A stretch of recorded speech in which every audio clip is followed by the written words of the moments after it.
Bloomberg Audio Studios. Podcasts, radio, news. You're listening to Bloomberg Businessweek with Carol Massar and Tim Stenovec on Bloomberg Radio.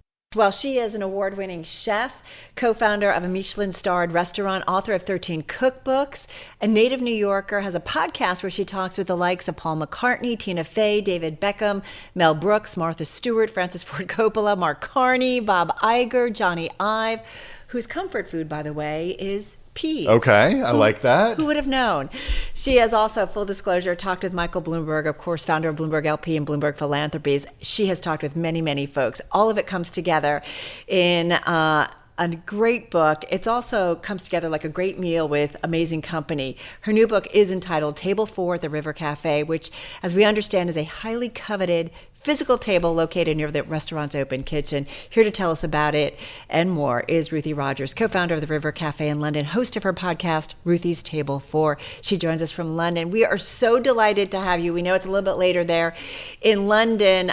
Congratulations on the new book.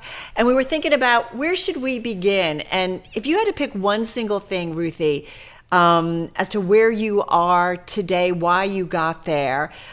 Your restaurant, iconic, well-known in London, award-winning. You've got now a 5-year-old podcast. What might that thing be? I think that, from the very beginning, we started with the values of a restaurant. What is a restaurant? Why do people go to restaurants? What do you look for in a restaurant? And I was just downstairs just now, and I see that the way people are greeted, the way people are made to feel welcome, of course, the food, we change the menu for every meal. We write a menu, rather like you do at home, we see what is fresh, what we have, we bought the day before, and what, of course, always what is in season in the Italian market. So I think every day is a different day. We have great people working here who the whole kitchen is open, and so there's a kind of way that we all work together. And I think, we want really people to come to your restaurant and leave, I always say, quite simply happier than when they arrived. Mm-hmm. So tell us about, for people who haven't been to the restaurant, the coveted Table 4. Well, you know what? Michael Caine always used to sit at Table 4, but then, when Nancy Pelosi came in, we sat at Table 1, and there might be a table somebody who prefers table 10, which is near to the entrance. Table 4 is slightly also a pun on the word for, so it's a table number, but it also is a table for Michael Bloomberg, a table for any of the other people who are in the book. Because what we wanted to do when we had to stop the restaurant because of the pandemic, we wanted a way to reach the people who ate in the restaurant. How could we reach them? We thought about reading a recipe every day. And then that segued into the story, because when you think about when we talk to people through the lens of food about their memories, it's very thoughtful. It brings back, if I asked you, did your mother cook? Did your father cook? Did you go to restaurants? It brings up other stories. I love that aspect. Being from a large family, food was a big part. My mom loved to cook, and, especially around holidays, birthdays, a relative in town, she would cook and make sure there was things for everybody who liked, even if she had to do like 5 different vegetables to make sure everybody was happy. But we would sit, Ruthie, at that table for hours. And I feel like that's where you're coming from. The best things happen around a table, I think, and the sad things happen around a table. Sure. But I think it is around a table that we all meet. It doesn't matter. We could have a sandwich around the table or a drink around the table, but there is something of that conversation.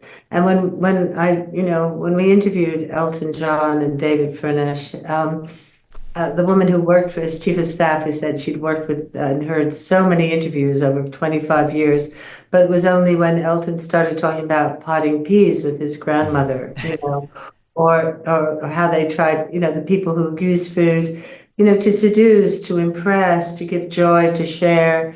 It's, and I'm also, I meet a lot of women who don't cook or men who don't cook, and that's fine. It's not about the cooking. It's about somehow being together. Well, let's talk about the podcast a little bit and the way that these interviews have come together in this new book. As Carol mentioned, a host of names. These are not your favorites. These are just some of the interviews that the publisher picked. We should I note. have to make that really clear because so many brilliant people are not in the book, but they'll be in volume 2. Well, what is the connection between the podcast and the restaurant, and the way that you try to bring what you bring to life in a restaurant to an audio format that you invite people to sort of be at the table with you? I think there are two things. I think a friend of mine came into the restaurant the other day and he said, oh, I'm having trouble with one of my children. I'm not sure that I can join this crowd. Look at this room, Ruthie. There are so many people at this table looking so happy and celebrating. And I said, if you went to every table in this restaurant, everyone has a story. Everyone has a story. It could be a happy story. Their daughter might have graduated, or they could have been fired that day, or their mother might be sick, or, there's so many stories that people have. And I think what I wanted to do is talk to people and have their stories told, as I say, through the lens of food. And you discover we have different sections. We have the chapter of food is family. And so we have the McCartney family. We have the Beckham family. We have the Harry Russell and Matthew Rice. And that's families. We have the art, food is art. And we have Tracy Emin, and we have Johnny Ive, who's a designer.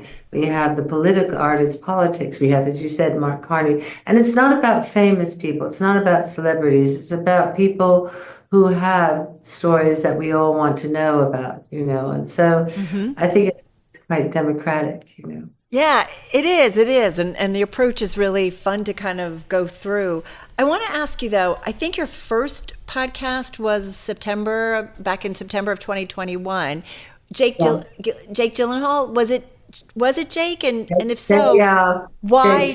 How did that come to be, and why Jake being the first? Well, Jake is a really good friend. I've known him for a long time. And I said, would you do this with me? Because I don't really know what I'm doing, but we're going to try and do this podcast.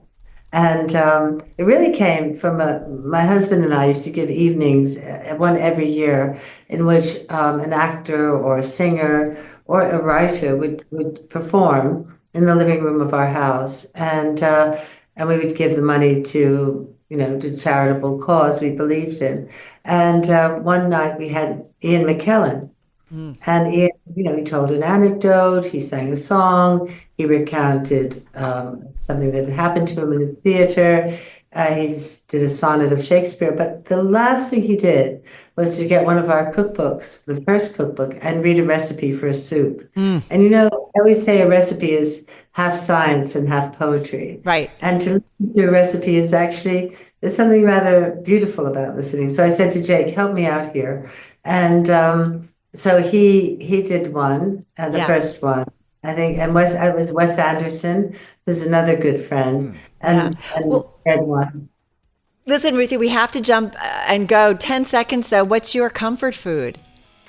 My comfort food would be Real probably quick. pasta with tomato sauce.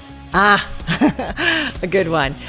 Ruthie, thank you so much. We've been looking forward to catching up with you. Ruthie Rogers, co-founder of the River Cafe in London. Her podcast, Ruthie's Table 4, her new book, Table 4 at the River Cafe.